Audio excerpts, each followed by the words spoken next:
अस्सलामुअलैकुम, my name is Sundas Babar and here is another video of botany. हम लोगों ने फर्स्ट वीडियो में बैक्टीरिया को समझा था कि बैक्टीरिया होता क्या है, बैक्टीरिया बेसिकली है क्या, वो ह्यूमन बॉडी में होता है कि नहीं होता और किस फॉर्म में प्रेजेंट होता है, प्लांट्स में होता है कि नहीं, एनिमल्स में होता है कि नहीं, उसके अंदर क्लोरोफिल होता है या नहीं होता, और बैक्टीरिया का हमारी मतलब लाइफ से क्या इंटरेक्शन है। हम लोगों ने बहुत सारी ऐसी चीज़ें पढ़ी बैक्टीरिया के बारे में जिससे हमें ये समझ में आ गया था कि बैक्टीरिया जो है वो बेसिकली इम्पॉर्टेंट है।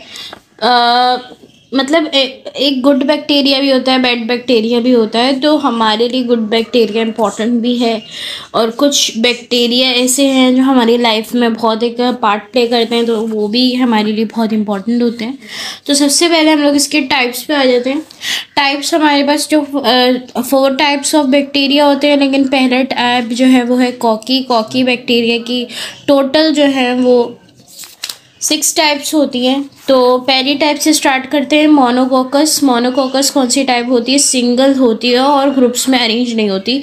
इसको अच्छे से समझाने के लिए मैंने एक पिक्चर ढूंढी है नेट से, जिससे आप लोगों को आराम से समझ आ जाएगा कि मोनोकोकस कैसी होती है। मोनोकोकस बेसिकली सिंगल होती, ग्रुप्स में अरेंज नहीं होती। आपको दिख रहा होगा कि सब अलग अलग हैं, सिंगल है, ठीक है। ये जो पर्पल्स आपको नज़र आ रहे हैं ये सब अलग अलग हैं, सिंगल हैं, ठीक है। अब उसके बाद है डिप्लोकॉकस भी कहते हैं, डिप्लोकॉकी भी कहते हैं इसे। तो ये फाउंड होते हैं ग्रुप्स ऑफ 2 में। अब आपको नज़र आ रहा होगा ये जो पिंक कलर्स के 2 आपको कॉकस नज़र आ रहे हैं, ये 2 ग्रुप में हैं, इसलिए इसका नाम है डिप्लोकॉकी। मोनो का मतलब ही 1 होता है, सिंगल। डिप्लो का मतलब डिप से जब आपको पता चलता है, डिप्लॉइड और हैप्लॉइड से आपको पता चलता है, तो डिप्लॉइड का मतलब यही होता है कि 2। तो यहाँ पे जो है वो 2 आपस में जॉइन हुए हुए हैं, तो ये 2 कॉकस हैं, तो इसलिए इसको नाम दिया हमने डिप्लोकॉकस। अब जो नेक्स्ट है हमारे पास वो है स्ट्रेप्टोकॉकस क्या होता है, या तो स्ट्रेप्टोकॉकी, ये एक चेन की तरह अरेंज होता है। जैसे आपको यहाँ पे नज़र आ रहा होगा कि चेन में बिल्कुल अरेंज हैं। पिंक कलर के जो कॉकस है हमारे पास, जो कि बैक्टीरिया हैं, ये चेन में अरेंज है, इसको हमने नाम दिया स्ट्रेप्टोकॉकस। अब है टेट्राकॉकस क्या होते हैं, ये आपको नज़र आ रहा होगा कि टेट्रेंट्स की तरह प्रेजेंट होते हैं, यानी कि इनका जो ग्रुप होगा ना उसमें 4 बैक्टीरिया प्रेजेंट होंगे। जो टेट्राकोकस होंगे उसमें 4 बैक्टीरिया की ग्रुपिंग होगी। जैसे आपको नज़र आ रहा है 4 कोकस साथ लगे हुए हैं, 4 बैक्टीरिया की ग्रुपिंग है। इसके बाद हमारे पास स्टेफिलोकोकस। इसके बाद है हमारे पास स्टेफिलोकोकस। इसमें क्या है कि हमारे पास ग्रेप लाइक क्लस्टर्स हैं, यानी कि बंडल्स ऑफ ग्रुप्स, यानी कि एक ग्रुप है जिसमें बंडल्स ऑफ बैक्टीरिया प्रेजेंट है, तो उसको हम लोग कहेंगे स्टेफिलोकोकस। इसके बाद है हमारे पास सार्किना या 3D ज्योमेट्रिकल फॉर्म्स होती हैं।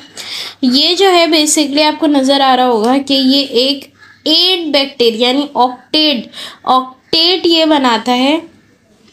8 बैक्टीरिया का ग्रुप होता है, 3D डायमेंशनली होता है, 3D ज्योमेट्रिकल फॉर्म्स के होता है। ये आपको इसकी पिक्चर्स अगर आप बुक खोल के बैठे हैं डॉक्टर फरीद अख्तर की, जिससे हम लोग ये पढ़ रहे हैं इस किंगडम मोनेरा प्रोकैरियोट बैक्टीरिया को, तो आपको समझ में आ रहा होगा कि मैं क्या कहना चाह रही हूँ। यहाँ पे भी पिक्चर्स दी हुई हैं जिसमें आपको बता रहे हैं कि हमारे पास सार्किना किस तरह का बैक्टीरिया होता है। सार्किना कैसा बैक्टीरिया होता है जिसमें 8 बैक्टीरिया का ग्रुप हो। तो यहाँ तक आपको बात क्लियर हो गई होगी कि बैक्टीरिया क्या होता है और उसकी टाइप्स क्या होती हैं, मोनोकॉकस की टाइप्स क्या होती हैं। अब हम लोग चलेंगे नेक्स्ट में, जिसमें हम लोग पढ़ेंगे कि बेसिली की कौन कौन सी टाइप्स हैं और वो कैसा बैक्टीरिया है। ओके, तो बेसिकली हमारे पास यहाँ पे नेक्स्ट टाइप ऑफ बैक्टीरिया जो है वो है बेसिली। ये बेसिकली रॉड शेप बैक्टीरिया होते हैं। ये सिंगल भी फाउंड हो सकते हैं, ग्रुप ऑफ 2 में भी फाउंड हो सकते हैं, चेन में भी प्रेजेंट हो सकते हैं, ग्रुप्स में भी प्रेजेंट हो सकते हैं। इस तरह की अरेंजमेंट में हमारे पास कुछ टाइप्स हैं बेसिली की। पहला जो है हमारे पास वो है मोनोबैसिलस। ये सिंगल बैक्टीरिया होते हैं। मोनो का मतलब ये है सिंगल, तो ये सिंगल बैक्टीरिया होते हैं। फिर है डिप्लोबैसिली, ये they are in groups of 2 bacteria, यानी कि यहाँ पे ग्रुप होगा 2 बैक्टीरिया का। फिर है स्ट्रेप्टोबैसिली, ये बेसिकली एक चेन की तरह इसकी अरेंजमेंट होगी। और इसके बाद है स्टेफाइलोबैसिली, ये बेसिकली ग्रुप्स में प्रेजेंट होंगे। जैसे हम लोगों ने वो पढ़ा था कॉकी बैक्टीरिया को, बिल्कुल उसी तरह ये है। उसके बाद है टेट्राइड बैसिली, ये 4 बैक्टीरिया के उसमें होंगे। वहाँ पे भी हमारे पास था टेट्राइड, तो उसमें भी 4 ग्रुप थे, ठीक है। और यहाँ पे कोई ऑक्टेट नहीं है, यानी कि 8 ग्रुप वाला नहीं नज़र आ रहा, हमें सिर्फ चेन वाला नज़र आ रहा है और ग्रुप्स वाला नज़र आ रहा है और सिंगल नज़र आ रहा है या फिर 2 की ग्रुप्स में नज़र आ रहा है। अच्छा, ये सारी वही बैक्टीरिया जो हमने वहाँ पे पढ़े थे कॉकी में, तो इसकी पिक्चर्स शेयर करना कुछ ज़रूरी नहीं लगा, तो इसलिए मैं इसकी पिक्चर्स नहीं शेयर करी। बाकी इसके बाद हमारे पास हैं 2 और टाइप्स, जो है स्पाइरली और वाइब्रियो। तो इस पर भी हम देख लेते हैं कि इसमें क्या कह रहे हैं। तो बेसिकली यहाँ पे बता रहे हैं कि जो हमारे पास जो 2 रह गई थी शेप, स्पाइरली और वाइबेरियो। तो बेसिकली स्पाइरली एक ऐसा बैक्टीरिया है जो कि स्पाइरल शेप में होता है और कभी भी ग्रुप्स में फाउंड नहीं होगा, यानी कि हमेशा सिंगल होगा, ग्रुप्स में नहीं होगा। और वाइब्रियो भी एक ऐसा ही बैक्टीरिया है जो ग्रुप्स में फाइंड नहीं होता और एक कॉमा शेप्ड होता है, ठीक है। अब हम लोग इसकी डायग्राम्स की तरफ चलते हैं, जिसमें हमें पता चल जाएगा कि किस तरह का है, ठीक है। तो सबसे पहले आप लोग देख सकते होंगे, ये हमारे पास है वाइब्रियो। वाइब्रियो पहले आ गया, तो उसी को देख लें आप, थोड़ा गौर से देखें। ये कॉमा शेप्ड में है, ये कॉमा शेप में दिए हुए हैं यहाँ पे बैक्टीरिया, और ये इस तरह का इसका स्ट्रक्चर होता है, ठीक है। अब ये माइक्रोस्कोप में कैसे नज़र आएंगे वो भी आपको दिखा देते हैं। माइक्रोस्कोप में इस तरह के नज़र आएंगे कि आपको परफेक्ट एक कॉमा टाइप, परफेक्ट तो नहीं कहेंगे लेकिन कॉमा थोड़ा ये बना रहे हैं। यहाँ पे आप देख सकते हैं कॉमा लग रहा है ये, ठीक है, ये कॉमा लग रहा है, जिससे आपको पता चल रहा है कि ये बैक्टीरिया कौन सा बैक्टीरिया है, वाइब्रियो, ठीक है। अब हम चलते हैं स्पाइरली। स्पाइरली बहुत ही इजी सा बैक्टीरिया जो कि आराम से समझ आ जाता है कि स्पाइरली है, क्योंकि यहाँ पे एक स्ट्रैंड नज़र आ रही होती है बैक्टीरिया के पीछे, मतलब बैक्टीरिया में ही एक स्ट्रैंड नज़र आ रही होती है और आगे एक थोड़ा सा ब्रॉड एक स्ट्रक्चर बना होता है, पीछे एक स्ट्रैंड बनी होती है, तो इससे आपको वाइब्रियो का अंदाज़ा हो रहा होता है। और यहाँ पे आपको स्पाइरली इस तरह पता चल रहा होता है कि स्पाइरल फॉर्म में, स्पाइरल तो आराम से, ठीक है। तो हमारी यहाँ पे सारी स्ट्रक्चर्स की एंडिंग हो गई, स्ट्रक्चर्स नहीं यानी टाइप्स पे।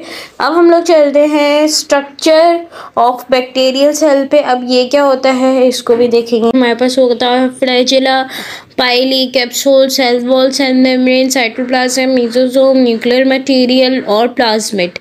तो बेसिकली फ्लैजेला क्या होता है? फ्लैजेला एक लोकोमोटरी ऑर्गन है जिससे लोकोमोशन होती है बैक्टीरिया के अंदर, जिससे बैक्टीरिया मूव करता है। ये थ्रेड लाइक होते हैं और ये आउटर सरफेस यानी कि बाहर की सरफेस बैक्टीरिया से अराइज होते हैं। यानी कि अगर आप पेज नंबर 17 पे देखें, इसकी एक पिक्चर शेयर हो रही होगी स्ट्रक्चर ऑफ बैक्टीरिया। तो ये आउटर जो इसकी बैक्टीरिया का जो आउटर वाला मटेरियल होता है वहाँ पे आउटर सरफेस पे प्रेजेंट होते हैं ये लोकोमोटरी ऑर्गन्स, जिसको हम लोग कहते हैं flagella. These flagella are found in bacilli and spirilli bacteria. तो ये बेसिकली इस बाइसिलाई में और स्पाइरली में पाए जाते हैं। बाइसिलाई हमारा टाइप 2 था और स्पाइरली टाइप 3 था। बाइसिलाई क्या था? जो ग्रुप में भी फाइंड हो सकता है, सिंगल भी हो सकता है, चेन में भी हो सकता है, लेकिन स्पाइरली हमेशा सिंगल होता है, ग्रुप में नहीं होता, ठीक है। तो इन दोनों में ये फ्लैजेला फाउंड होते हैं, ठीक है। अब इसके बाद है हमारे पास पाइली। पाइली क्या होता है? अच्छा, इसकी मैंने आपको एक डायग्राम शेयर करती हूँ जिससे आपको बहुत ही आराम से समझ में आएगा कि फ्लैजेला जो है, मैं आउटर उसमें कह रही हूँ, तो आपको देख रहे होंगे यहाँ पे आउटर ऑफ सरफेस में, तो आप देख रहे होंगे कि आपको यहाँ पे आउटर सरफेस में नज़र आ रहा है फ्लैजेला, ठीक है। उसके बाद हम लोग थे पाइली पे, तो पाइली यहाँ पे ये रहा, ठीक है। तो यहाँ पे पाइली क्या होता है कि ये बेसिकली हॉलो फिलामेंट स्ट्रक्चर होता है जो कि उनकी बॉडी में प्रेजेंट हो। पाइली कभी भी लोकोमोशन में पार्ट नहीं लेता है, ये एक कॉन्जुगेशन के प्रोसेस में इन्वॉल्व होता है। कॉन्जुगेशन कौन सा प्रोसेस होता है? रिप्रोडक्शन का। इसको हम आगे पढ़ेंगे तो आपको समझ में आ जाएगा, ठीक है। नेक्स्ट हमारे पास कैप्सूल है। ये आप लोग अपनी बुक से इसको चलते जाएं मेरे साथ के कैप्सूल हमारे पास पेज नंबर 17 में दिया हुआ है। तो मैं यहाँ पे आपको डायग्राम्स के ज़रिए उसको बेसिकली समझा रही हूँ, ठीक है। तो कैप्सूल जो होता है वो आउटर एडिशनल प्रोटेक्टिव लेयर होती है सेल वॉल की। ये पॉलीसेक्राइड से बनी हुई थी। पॉलीसेक्राइड्स मैंने आप लोगों को पढ़ाया था बायोकेम के वीडियोस में, तो वहाँ से जाके चेक कर लें कि पॉलीसेक्राइड क्या होता है। ये बेसिकली सम बैक्टीरिया में ही फाइंड होता है। ये कैप्सूल हर बैक्टीरिया में ये नहीं पाया जाता। पॉलीसेक्राइड्स क्या होता है, अगर किसी को पता है कमेंट करे और बताए कि मेरी वीडियो से उनको समझ में आया होगा कि पॉलीसेक्राइड्स क्या होता है। मैं एक शॉर्ट भी रिलीज़ कर दूंगी जिससे आपको समझ में आ जाएगा पॉलीसेक्राइड क्या होता है। ओके, इसके बाद है हमारे पास सेल वॉल।